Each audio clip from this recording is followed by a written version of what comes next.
Welcome to the Paul Spradley Show, a show dedicated to real strategies from real people practicing real leadership in diverse and inclusive cultures. And now here's your host, CEO of the diversity training firm, the Care-Based Leadership Collaborative, Dr. Paul David Spradley.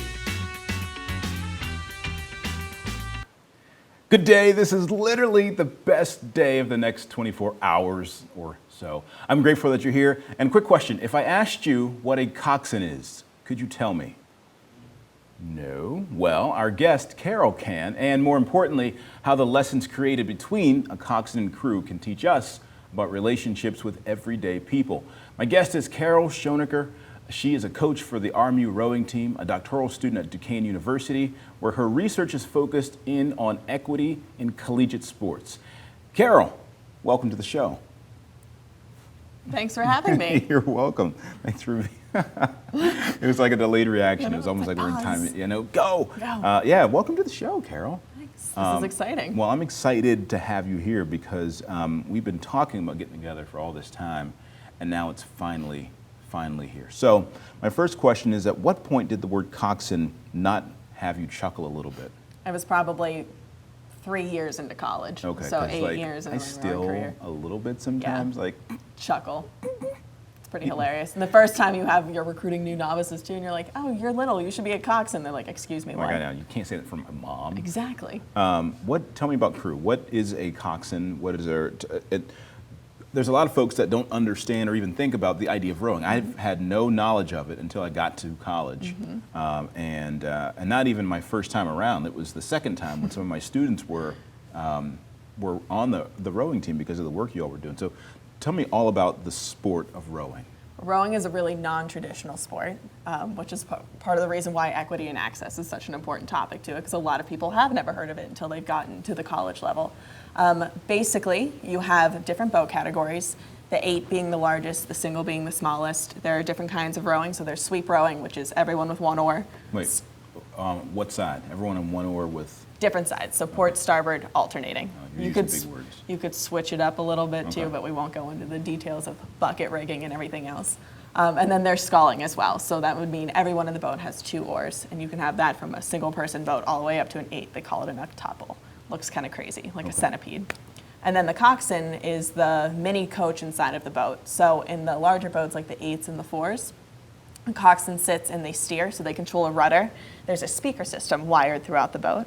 So they're wearing a microphone and they can talk to the entire boat, give commands, because rowers are rowing backwards. They can't see where they're going. The coxswain can. So they initiate the race plan, they make all the calls, they steer, they get everyone from point A to point B. Right. So it's a pretty important job. It feels like some serious life lessons in there, right? Like, I can't see where I'm going. And so how do you build that process where, A, they are okay with not seeing where they're going, B, they are working together so that they're going in the same direction? Because there's just so many leadership components in there. How do you build that? How do you make that happen? I think being very intentional about the team culture is huge. And I'm a little bit more touchy-feely, I think, about the sport than most people are. The thing that drew me to rowing to begin with was the power of human connection. So you can't have a standout rower on a team. There's no Kobe to save your butt if you're behind in terms of that, because you're in a boat linked together physically. All of you need to be doing the same thing in time, and you need to have that trust, and that vulnerability piece needs to be at the forefront of it in order to get from point A to point B. It's also great because there's no one prescription for what makes a boat fast. Tell me more. So I think what makes our sport unique at the college level in particular is that we're probably the only sport that has the novice walk-on component. So you don't need to have any previous experience in rowing in order to join the rowing program. Because if you have the right mindset and the right skill set and that drive and the way you work with other people, then you can be a successful athlete. So you're saying that the Kobe of rowing wouldn't have huge arms and just row really hard and make the boat go super fast? No, because you can't row by yourself. I mean, there's a piece to it where if you're obviously in shape, and you'll hear people talk about the taller you are, the better of a rower you're going to be, and that's because of the physics standpoint. Obviously, if your arc through the water is longer, you're just going to be covering more distance. But I have seen very tiny individuals with these fiery personalities just figure out how to move their body in sync with the people in front of them, and they've created magic on the water. That's not and so I really like diving into this because it's talking about not only the individual, but the team, right? And so, so what would happen if the person on this side wasn't in sync with the person on, like, tell us a little bit more about what would happen if one person was off. If one person was off, your boat's not going to go anyway. Okay. And at a much larger level, if you're going full speed down a race course, if you're off, your blade's going to get caught. You could literally get thrown out of the boat. Call that an ejector crab. So talking about the rowing vocabulary, coxswain, crabs. I know it's making a comeback. That old school vocabulary. Yeah, it's pretty good. Just make it happen. What are some of the life lessons that you feel like you all understand that maybe other people, it may take them a little longer to understand just because of the nature of this sport, right? I think at the forefront of it is the idea that every single decision that you make as an individual has an impact on the larger whole. So if you're not in tune, if you're out of sync, if you carry your hands too high, or you decide that you're tired and you're not going to be fully engaged in practice, you are taking away from everyone else in your boat immediately. And I think on the reverse side of that too, you have a lot of power to impact people in a positive way on a daily basis as well. So if you took that into larger society, being more cognizant of your actions and recognizing the larger impact that you have, positive and negative, and the decisions that you make. That is crazy, right? So I was doing a training not too long ago with a group of parents, and they were saying, yeah, but this problem in our school is so big, right? This inequity, this achievement gap is such a big thing. There's nothing I can do. To which I challenged them. But it sounds like your whole life philosophy around what is happening in the boat is challenging the individual and helping you understand. It's reframing, like, yes, you do have power to make things happen, to move water, right? And you also are part of a team. Yeah. It's not just you. You're a part of a greater whole, and you are in life as well. So I think I'm really into the Ubuntu philosophy, like the Hoso saying, like, I am because we are. And I think that's very true in rowing, and I think that helps to foster that. And then when they move throughout life, you constantly are aware of the decisions you're making and the larger impact that you're always having. So were you always this socially conscious, aware person, right? Like, so where'd you grow up? I grew up in Fox Chapel. Okay. Which is not. That's the complete opposite. No offense to our Fox Chapel friends that are listening. I like always go, I'm like, should I tell them I went to Fox Chapel? I went to Fox Chapel, which is obviously a very wealthy, predominantly white area. Great education. And because I went to Fox Chapel, I had the chance to row in high school, which most rowing programs at the high school level tend to flock towards the wealthier, predominantly white areas because it's an expensive sport. A new boat costs like $45,000. That's great. We're going to talk about that in a little bit as well too. So there are a lot of reasons why it's not as accessible to certain areas in certain demographics, which we can talk about later too, the socioeconomic inequality of rowing.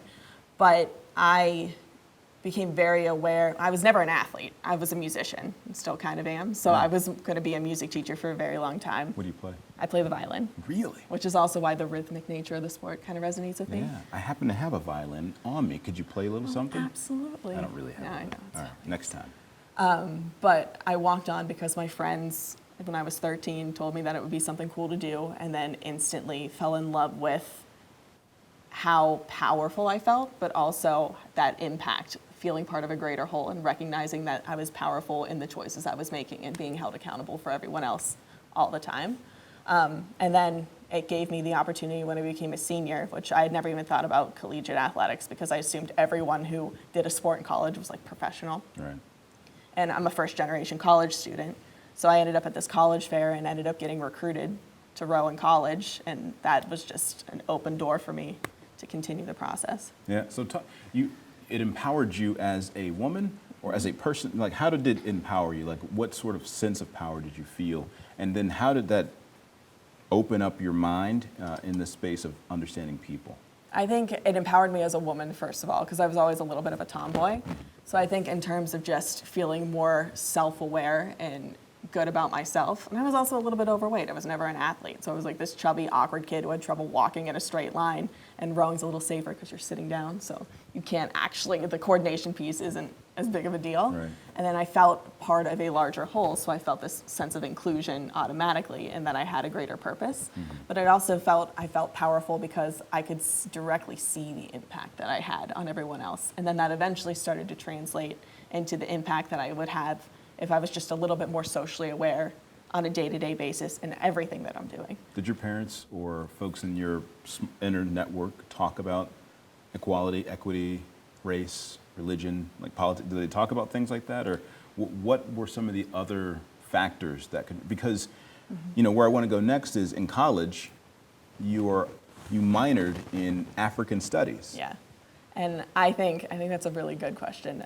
I never discussed race. I was never really talking about politics in the household growing up. And I would say, not, again, Fox Chapel, great education, but it wasn't something that we discussed. And then I got to college. I went to Bucknell, so I walked in liberal arts school to one of my prereq classes, which was Intro to African American History. And I sat down with this wonderful professor who I am still extremely close to. And she started to speak, and I recognized just how ignorant I was. And how much I didn't know. But as I think I watched my parents start to navigate different things, like my dad lost his job my senior year of high school. He was in an industry kind of position, and as we're watching those jobs kind of leave this area, and I was like homeless for a little while, and I'm starting to see these things, and I started to see a crossover. And You said you were homeless for a bit? yeah, during college. I had like an interesting trajectory with like my parents and everything else. They would hate that I'm talking about this, but whatever. It's part of our personal narrative. It is part of it. But, and we're pulling that together when the trends that we were talking about in terms of equity in my African American history class, I could relate to. So then, I'm just going to shout her out. Leslie Patrick, who is the most phenomenal woman in the entire world, became my mentor in college. And I ended up, she was my professor. And then so I took every single class that she taught. And then my other professor in the history department, Richard Waller, was the African history professor. And it turns out they were actually in love, which was really great. So it was that makes a great movie. It was a great duo kind of a deal. And so like I studied abroad in Ghana, and I started crossing over all these ideologies and African American history and how it translated over to Pan-Africanism and all this stuff, and just became fascinated with everything that I didn't know. So, but I want to go back, right? Because there are folks that are listening. This is a podcast, and there's a show version of this, right? And so you are a white woman. Yes. White American woman from Fox Chapel. Yes. And you said the thing that started it was, you said, I didn't know. There's so much that I didn't know in this African studies course. It's also very easy to just say, because a lot of people do this, right? What happens is they'll be confronted with some new information. They'll say, oh, I didn't know that. But it's actually more easy for me to just go back to not knowing. And so there's a little bit of work in that space of just sort of falling back into what's normal, what's comfortable. There had to be something else. Yeah, this is good, and I'm glad you brought that up. I think this notion of comfort is really interesting, because that first day of class, Dr. Patrick instantly went in and started talking about race, and my class was predominantly white, and everyone kind of shrank back. No one wanted to talk about it. And I think part of the rowing piece and why that was important is because you're constantly on a daily basis encouraged to embrace discomfort. Like, discomfort leads to growth. Yep. So I think that rowing piece and how that kind of indoctrinated me was like, it is my responsibility as a member of the human race to learn as much as I can about this section of history that no one had ever taught me. Why? I think just in general, it becomes the importance of diversity and putting that at the forefront. Like, how are you going to grow if you don't learn about everyone else's shared history and shared experiences? And my pushback, and I say this intentionally to draw out more out of you, but my pushback is, I don't want to grow. Like, I'm good. I live in Fox Chapel. It's me speaking, right? Like, I'm good. I don't want to grow. And so, is there a why for me? I think there is a why, and I think you could spin it a couple of different ways. I even think about people who push back against growth. We can talk about our athletic department later. They push back against growth because they're comfortable. They're in a situation, been working there for 15 years. No one's pushed them to do more. If you invest in other people, you benefit. So even, even if you are like the most selfish person in the world, you're still going to get something out of it. It's like this whole discussion about, does altruism really exist? Right? We always get some sort of benefit out of whatever we do is at community service. Even if it's just as simple as we feel good, you're getting something better out of it. And it goes back to the team. Like, why is diversity important? Like, it's important because even though you're uncomfortable, it's going to benefit you in the long run. It's going to benefit everyone in the long run. Okay. So you graduate from college. Yes. And then your worldview has changed. Yes. Because you took very intentional steps, right? And so there is some discomfort, and you said, I'm going to lean into this, and I'm going to lean into my not knowing. And I think that's probably the thing that I want to pull out, right? So there are people that will be confronted with this space, and they won't lean into it, because they don't know how to. They're afraid they're going to mess up, right? Yeah. They're afraid I'm going to say the wrong thing. There's so much that and when I'm doing trainings, one of the things that I hear a lot is people will say, the reason I don't like this is because there's just so much bad stuff that I am unconsciously contributing to, and I don't like to think of myself as bad. And they don't say it just like that, but pulling together different people saying the same kinds of things. That process for you became a practice, it seems like. So you had to force opportunities for you to grow in this discomfort space. And it's benefited you, right? I think so. Yeah. I mean, we're still growing every day, which is great. Yeah, there's no pinnacle. Yeah. You're never going to reach. Continuous thing. So you graduated from college and you started working through AmeriCorps. You were in the Homewood Children's Village. What were you doing there? And what was that experience like? How did that experience marry with what you learned and experienced in college? I think the rowing piece was always at the forefront because I was coaching at Duquesne during that time. So that was my intro to education. And then I had finished my master's degree in social and public policy initially and had kind of went towards the educational policy piece and the inequity and achievement gap and all of the things like that I was studying and I thought was very, very interesting and also, social justice oriented. I always feel like you're charging full speed ahead and that you have all the answers, but you really don't. You're just working with everyone else to try to figure it out. I got into Teach for America before I graduated with my master's, but deferred a year because I didn't like the idea of walking into a classroom with no teaching experience and just pretending that I was a teacher and going to be an effective one, especially in an area where I was an outsider and not part of the community yet. So I deferred a year, joined Keys AmeriCorps, which was one of the best decisions that I've ever made, and was assigned to work with the Homewood Children's Village in Pittsburgh Phase on K through 5. And they assigned us to these tasks. We were den advisors for each of the grade levels. So there were 5 AmeriCorps members in the school, and each of us had a different grade level. And I was in charge of 2nd grade. So my primary role, which was really great, was being the team mom. Yeah. So the kids would come in, we'd run breakfast, make sure they all ate, laundry. They're a full service community school, which I think is phenomenal. So all of the things that prevent students from being able to learn in the classroom, I was kind of in charge of taking care of so that the teachers could actually teach, which I thought was great. And then supplemental on top of that, instead of just being able to spend one-on-one time with all of these, I think 98 2nd graders in the school, I also got to plan field trips and bring people in and have all these things like, what would you like to see? And then I had the power and the flexibility because I had the time to be able to plan those things. And I think it gave me a really great introduction. I say just introduction to teaching because I think teaching is, a very difficult profession. You don't learn how to do it in 1 year.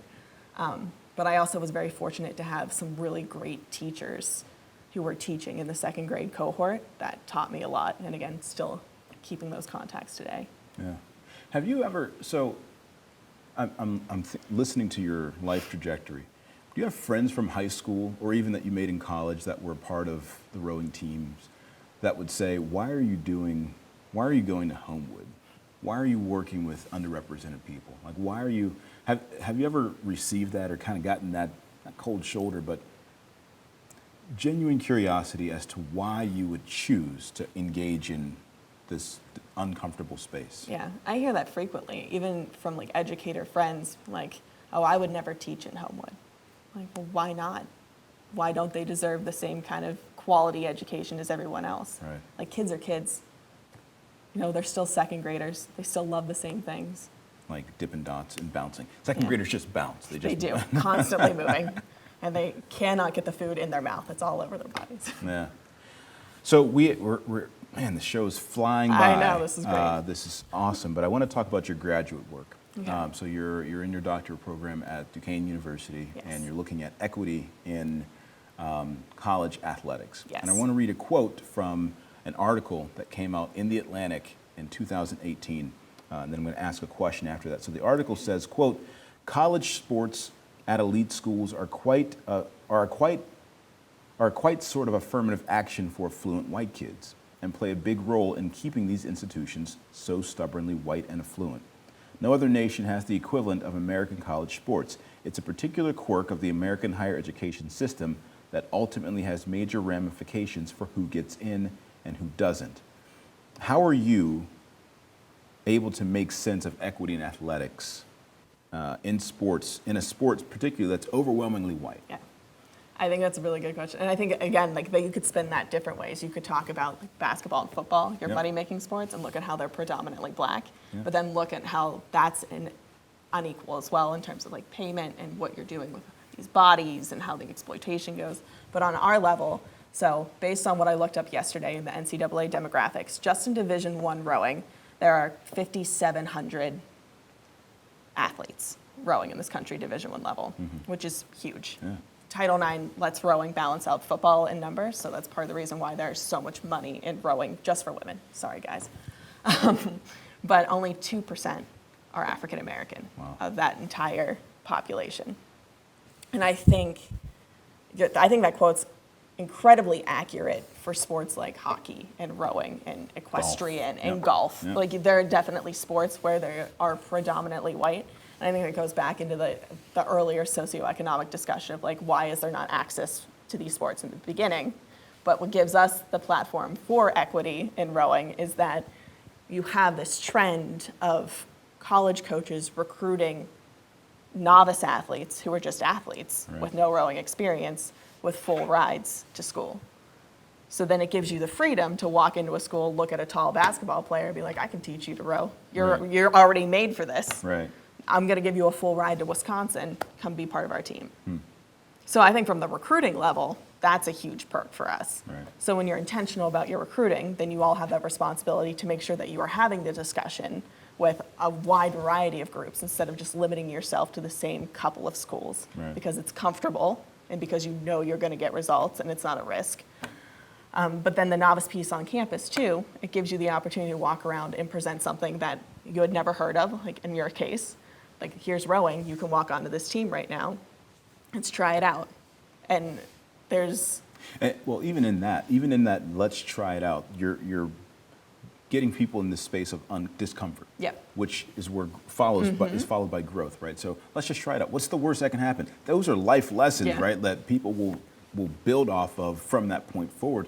I've had the pleasure of seeing you all take a young African-American female who was incredibly shy, and through her rowing experience has begun posting more on social media, walks around differently, and so it's a process, but you all had to be intentional on the front end. Yes, I'm going to be intentional in a couple of areas. And I mean, we're still working through it. It's not perfect. I think we're in a much better space now, 4 years into this effort. We were horrible with it the first year we tried to do this because we were ignorant and that we thought we could just walk into our team and be like, we're going to talk about race. And with the same reaction, everyone shut down, everyone was wildly uncomfortable, and then some hostility started to occur. So we didn't prepare the room for the conversation that we were going to have. So then we had to take a step back and work very intentionally about how do you build a culture that values diversity and it values inclusion. And I think part of it was we gave more ownership to the athletes right away. So they defined what they wanted out of their rowing experience in 4 years. I think choice is hugely important. And then Nellie and I are just helping them reach their overall goals. And Nellie's the head coach. She's the head coach. We also have two other assistants, Chris and Jackie. Want to give them a shout out as well. And we're all bought into the same mission, which is really, really helpful. And what I've seen from our athletes is as they feel more comfortable with each other and they feel more comfortable being vulnerable and sharing their stories and talking about their victories and their successes, and this has become a space where it's safe for them to fail because kids, even in college, have a really hard time redefining failure, which is why the self-efficacy piece and social emotional learning kind of fits into rowing as well. Right. They've begun to make inclusion a priority for them. And we're at the point now where African American rowers in high school are choosing our program because they know that they can continue to be advocates for African Americans in our sport. Wow. So they're intentionally part of that this is something this team stands for. So I have power here. I can make a change. That's incredible. And so they're doing that, and Yeah, I think it's really beautiful. It's a multi-level narrative shift that you're creating and fostering, so that's really cool. We've got about 2 minutes left. Can you talk about your dissertation work and sort of the trajectory that you're going in that and what you're hoping to accomplish? I think what I'm ultimately hoping to accomplish is not just within Robert Morris Athletics, but to prove to the wider rowing community, especially these larger universities that have 20 full scholarships that they can hand out, that is worth their time and energy to invest in a wider demographic of young female athlete. And I'm hoping that the power of the personal narratives of our athletes can be the catalyst for change within our sport at the collegiate level. So I think that's overall what I'm going. They've got some, and this is all athlete driven at this point. They're doing all the work. Yeah. And I think to have their voices be heard and that power is really what will ultimately make the difference. Woo! Listen, this has been fantastic. This has been great. It went by really fast. It went by really fast. We have 0 time left. So I'm going to have you back on the show. Okay. I like our energy. We've got good chemistry. Yeah, we do.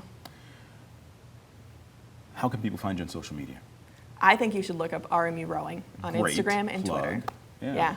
Follow our team, see what they're doing. There's some Yeah. pretty incredible young women. And then there's some good videos as well, too. You all do some interesting things as far as getting your name out there. You at one point had a bunch of adults, some very old, getting inside a boat. And That was our School of Business. Shout out to RMU School of Business for trying it out. It was very impressive. But yeah, so follow RMU Rowing on social media. Yes. Great. So my random question of the day, if you had $5 million, what renovations do you think you would make to your hometown McDonald's? To my hometown McDonald's. I don't even know if there's a McDonald's in Fox Chapel. There you I'd go. probably build one. I think there is, probably at the Waterworks. At the Waterworks. So this has been fantastic. Thank you so much for being on the show. I appreciate you. And if we had more time, there's some things I want to dive into because you talked, and we will. I'm going to have you back on the show. Excellent. We'll talk again. But there's some things I want to dive into that you talked about that I think will help people that look like you, that may have thought like you at one point, but that are maybe afraid to transition into how you have grown. Awesome. So, thank Wonderful. you. Thank you. Well, that is our time. I went back into the back office and I found out that you have not subscribed to the show yet. You know who I'm talking about. So please do me a favor and subscribe. It helps our ratings. Also, I'm offering a free consultation to learn how we might be able to increase your revenue and organizational culture within your company. You can connect with me on social media at Dr. Paul Spradley or share my information with your organization. Have a fantastic week and please keep on caring.